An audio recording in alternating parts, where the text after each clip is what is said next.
Welcome to The Explainer. Today, we're unpacking a really fascinating, deeply historical analysis about the very foundations of human society. I want you to just stop and think about the concept of war for a second. When we picture war, we usually picture, well, maps, flags, politicians in suits signing treaties, and massive national armies facing off, right? We have this fundamental, everyday assumption completely baked into our worldview that war is just this event that happens between governments. But what if that core assumption is totally backward? Let's take a look.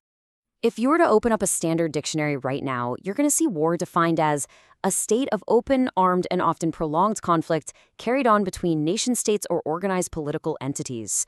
I mean, it sounds perfectly logical, doesn't it? But look closely at that phrasing. Notice how it completely relies on the existence of nation-states and political entities. It just assumes that to have a war, you first need a fully formed state to actually wage it. Okay, let's dive into this. What if this definition is entirely backward? Because there's a glaring historical flaw here. Organized, coordinated violence that existed thousands of years before governments or laws or constitutions were ever even a spark of a thought in the human mind. If we define war strictly by the actions of nation-states, we're basically taking a modern political arrangement and projecting it backward. And that completely obscures the true and honestly pretty bloody origins of how our societies actually formed. To really wrap our heads around this, we need to look at the etymological anchor of the word itself. The English word war actually derives from the Old French and the Old Frankish word wera. And you know what wera meant? Simply confusion, strife, or disorder. Its absolute earliest meaning wasn't about sovereign states or formal legal declarations at all.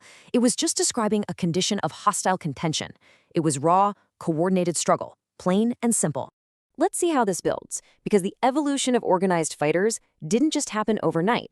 It followed a very distinct arc. First, you have the solitary warrior, a member of a small hunting band who really distinguishes himself in combat. Well, if that warrior proves consistently successful and strategic, they step up into the role of a charismatic warlord. That success naturally attracts a loyal retinue, a highly dedicated group of followers, bound by personal allegiance and, of course, the promise of spoils. And then finally, much later in history, this whole dynamic evolves into the paid soldier.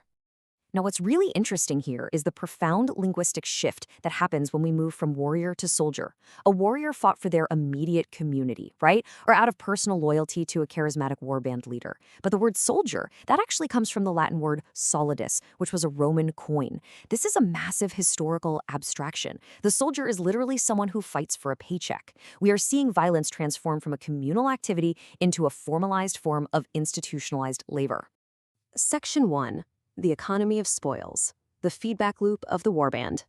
So why do these groups actually fight?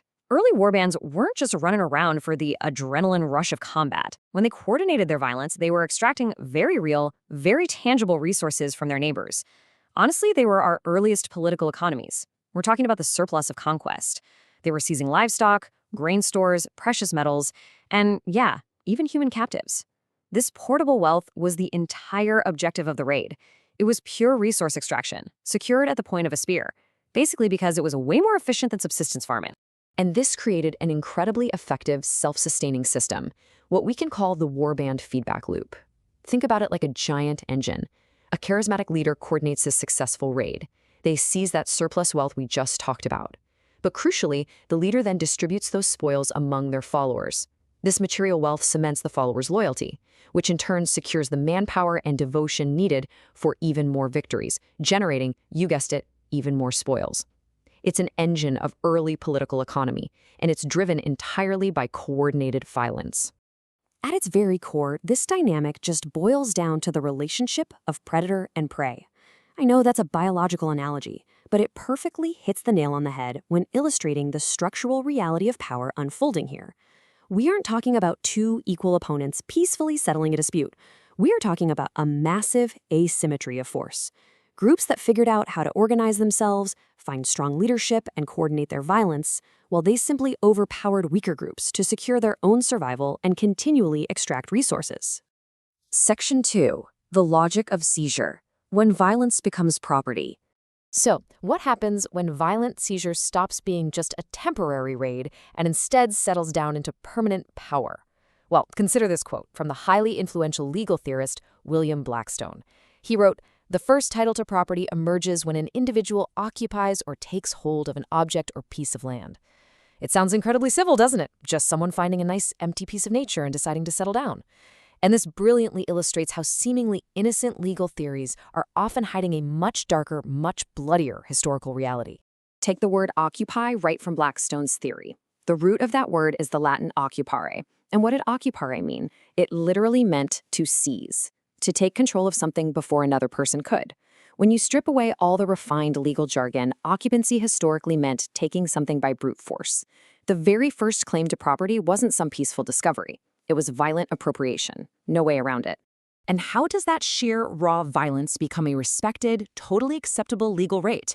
Well, it goes through this gradual whitewashing process over generations. Step 1 is the violent seizure of the land itself. Step 2 is exclusion, using armed force to keep absolutely everyone else out.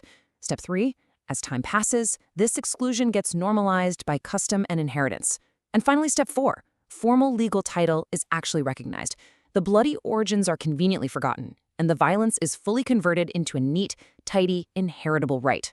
This brings us to a really absolutely crucial takeaway for this explainer. Law converts conquest into legitimacy. Legal systems didn't just invent the concept of property out of nowhere in some vacuum. Instead, laws arose to stabilize, to protect, and to legitimize the outcomes of earlier violent domination. Law is, essentially, simply what happens when the victors decide they want to keep their spoils forever and completely formalize their control. Section 3. Territory when land becomes power. Let's zoom out from individual property for a second and talk about massive political power. Look at the stark contrast here between raiding and settlement. Raiding is a highly mobile economy. You seize the wealth and you immediately depart. But settlement? That changes absolutely everything about the power dynamic. The conquerors remain, they define strict borders, and they continuously extract resources. And here's the most profound shift. The conquered population itself becomes the quarry. Instead of taking their grain just once during a quick raid, the warlord establishes a system to tax their labor forever. As the source material astutely notes, the state inherits the territories, hierarchies, and patterns of domination established through earlier conflicts. Modern bureaucracy, administrative laws, systems of taxation, even our national borders, these aren't fundamentally new, peaceful inventions of civilized governance. Actually, scratch that, they are simply advanced, highly developed tools designed to manage, regulate, and sustain the exact hierarchies that brute force originally created. Section 4, the final paradigm shift, reversing the dictionary. So, the crucial point is, this brings us to our final paradigm shift. We have to completely flip our understanding of political history on its head. The state didn't invent war, war built the state. The modern nation-state, with all its fancy courts, parliaments, and bureaucratic offices, is really just the most recent, institutionalized, and frankly sanitized form of ancient organized violence. War isn't just some chaotic event that happens within political history. It is the very mechanism that constructed the architecture of political power in the first place. I want to leave you with this final, truly provocative thought. Next time you look at a map of the world today, look really closely at the borders. Ask yourself, how many of the borders you see are really just these stabilized footprints of ancient conquests? It really makes you look at the modern world, its laws, and its political authority in a completely new, deeply historically grounded way. Thanks for joining me on this explainer, and keep questioning the foundations of the world around you.